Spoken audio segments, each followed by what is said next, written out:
Should you buy a home in 2026? If you are in the market to buy a home, we are going to give you some advice. Matt, the mortgage guy, and I, we've been in the business almost 40 years collectively. We've each done deals, and Matt has helped thousands of people in this space. So again, Matt, let's play a game that I call ping pong, where we go back and forth with our guests. The stated goal is to give advice, and let's see if we can't do 8. So that's 4 each.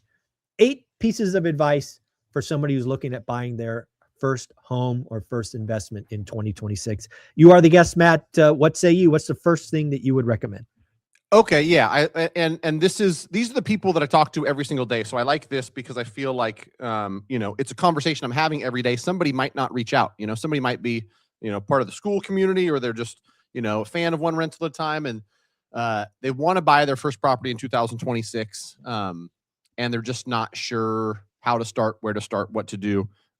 My overarching advice, so it's got to be my number one, is to do the work to know your numbers. And I personally think that this is something that you can do before you do anything else, before you identify, a neighborhood, a buy box. And, I'm talking to people who are going to live in the house, and I'm talking to people who are going to buy it as a rental, because it matters in both cases. You're fitting your payment into your personal budget, your lifestyle, your future plans, and all that stuff when it's a primary. When it's investment, you want to make sure that you're not buying what, the Zuber Nation calls an alligator, right? Something that's eating you every month and causing you to bleed.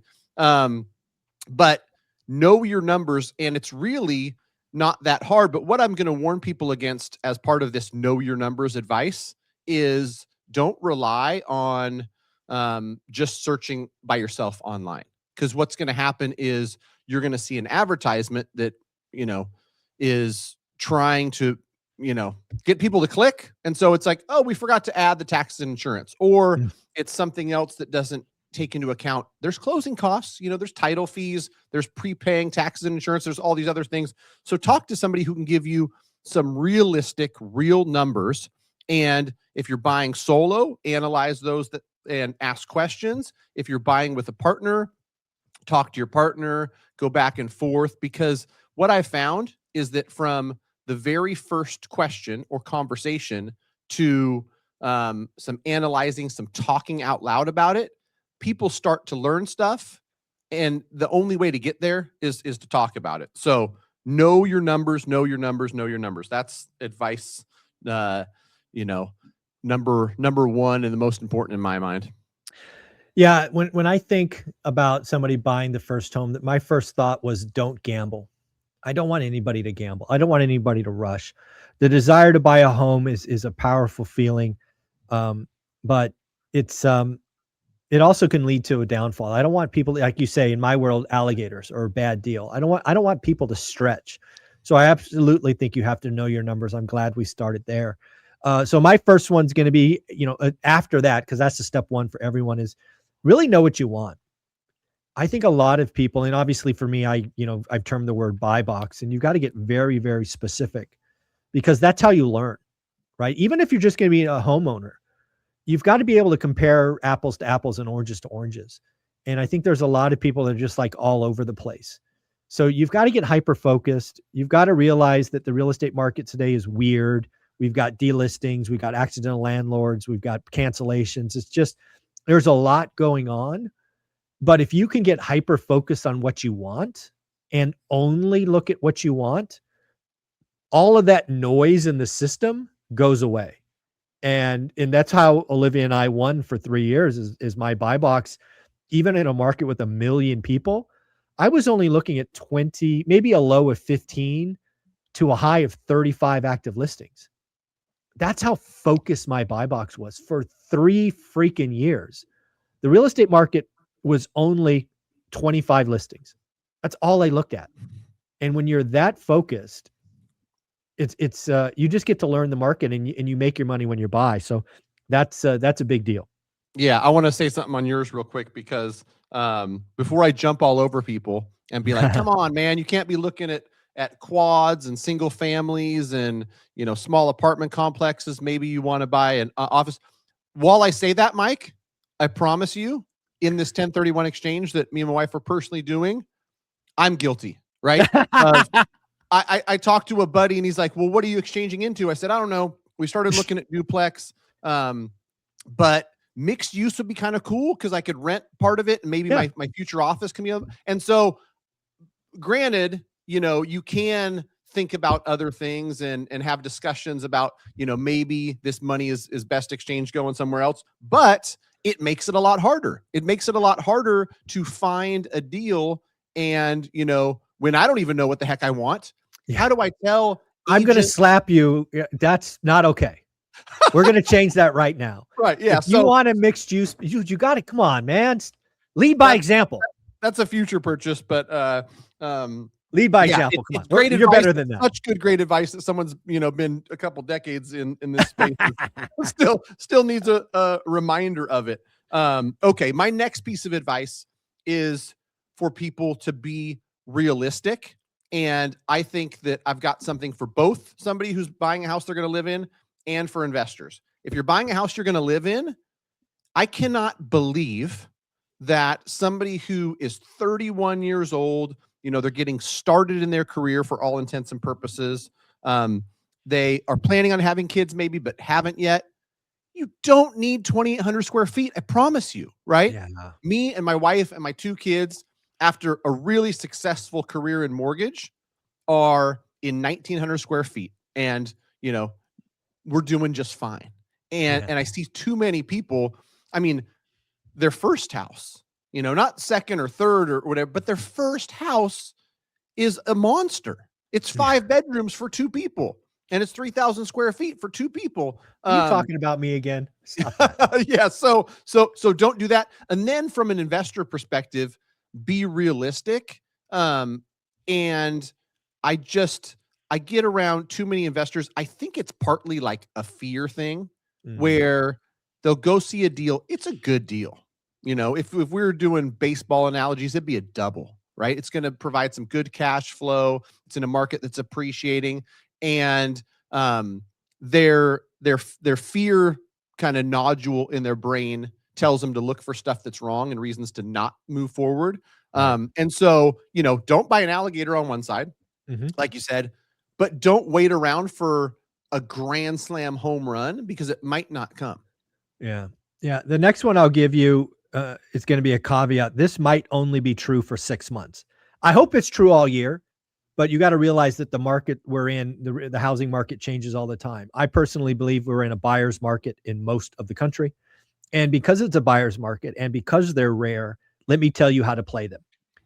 Right. And I want to be clear. I've been doing this for 25 years. This is my second long buyer's market, right? This buyer's market, at least in my market's been going on 6 to 9 months. It might go on a year and a half, maybe 2. That'll be stretching it. Certainly a year and a half. But what does that mean?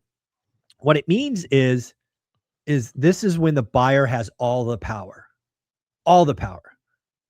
And what does that mean? That means that you should go in and you should understand the average days on market in your buy box. So in my buy box today, the average days on market is 42 days. Okay, what do I do with that information?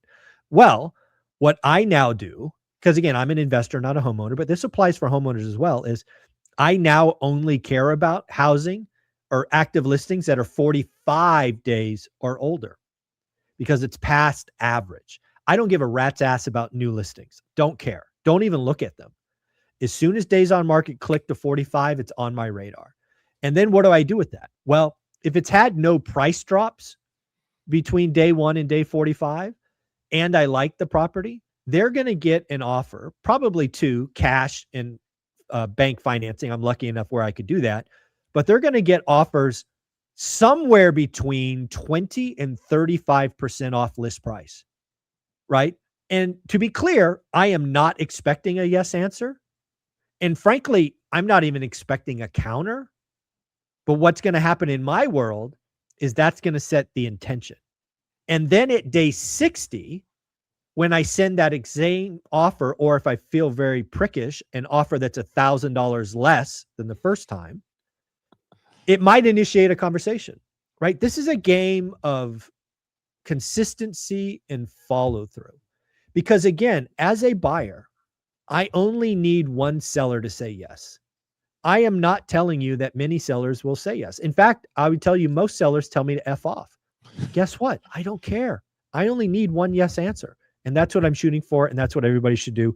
Go get an amazing deal in 2026. That's my second piece. Awesome. Awesome. Okay. So now that we, know our numbers, we're being realistic. We're not buying alligators. We're strategizing for the market that we're in. Which I agree. I just saw something, about, inflation numbers and very small chance of a Fed rate cut. We're probably in the current environment, whatever that looks like in your market, for at least another quarter. So take advantage of the current conditions of the market, which for most people are favorable for buyers. My next piece of advice is, now that you know the numbers, develop a strategy around that. A lot of people are like, here's my strategy for zip code and for what the house looks like. And resale value down the road. I'm going to move in, 5 years. So it's going to be a rental. What do those numbers look like? And that's all great. That's good strategy. You have to do the same for the mortgage, and any mortgage professional who's any good loves this exercise with you, right? Because then, the conversation isn't a rushed one when you get into contract. Oh my God, I'm in contract. What should I do? Should I take this rate? Should I take that rate? Should I use that seller credit for a buy down? Don't have that conversation when you're in contract. Have it before, so that you're strategically offering. You tell your agent, I want to get something in the mid 500s. And if you can get me 15,000 in credit, here's how I want to use it to structure a great mortgage. And then that, fits into your game plan from a payment perspective and all that. Not many people do this. I had 2 great conversations yesterday where it was awesome. A one rental at a time follower and I talked through out loud, his thoughts, my thoughts, back and forth. And then we landed. He's not in contract yet, right? But we have a game plan for the interest rate that we're going to use, why that makes sense based on your specific goals. Again, any of this stuff that you do, we can't tell you the answer, and nobody can. And really, an internet search is going to be hard to get you an answer, because it's personalized to you. You've got different goals, different timelines. You're in a different market. Everything's different. So you have to take your unique scenario and create a plan around it. And I like creating that plan around numbers. Yeah. My third one is to realize, again, affordability sucks out there. It's hard.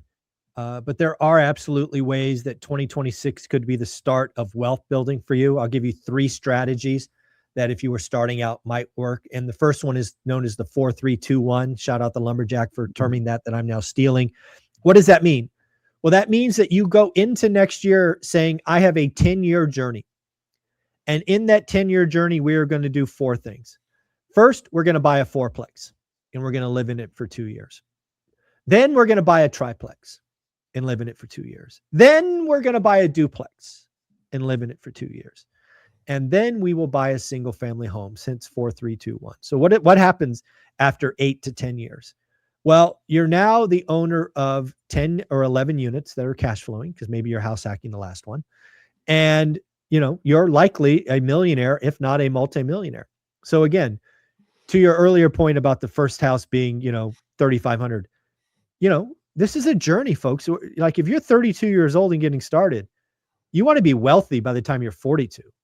And the 4-3-2-1 strategy is amazing. That's the first of 3. Number 2, I've actually seen a lot of people do this over the years, and that is where they leverage the tax code for their advantage. And what does that mean? That means if you live in your home for 2 years, you can sell it tax-free.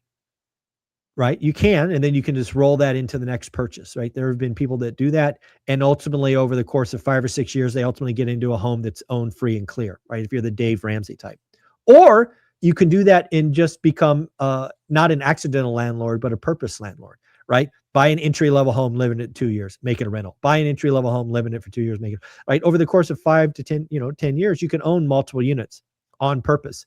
3.5% down, 5% down, owner occ, best financing, all of those things. And then the last one is, again, a strategy I've talked about, because I ran into a couple on a very expensive cruise one time that did what was called live-in flips, which is just astonishing. This is just a couple. They had to be in their 50s. They've been doing this for 20 years. And what do? They go into very, very, very, very, very expensive neighborhoods and they buy a home. That's the ugly duckling. They then spend the next 2 years fixing it up and then they sell it. And because they're married, they get $500,000 tax-free. Think about that. Oh, you can't hear me. Nope. It's on your end. So again, looks I can hear Matt though. That's good. So again, this is a strategy that does seem to work. So Matt, can you hear me? Literally. Oh, looks like Matt can't hear me for some reason. So we're going to hope that this recording works, and we will stop it at 6 verse 8. Thanks, everybody.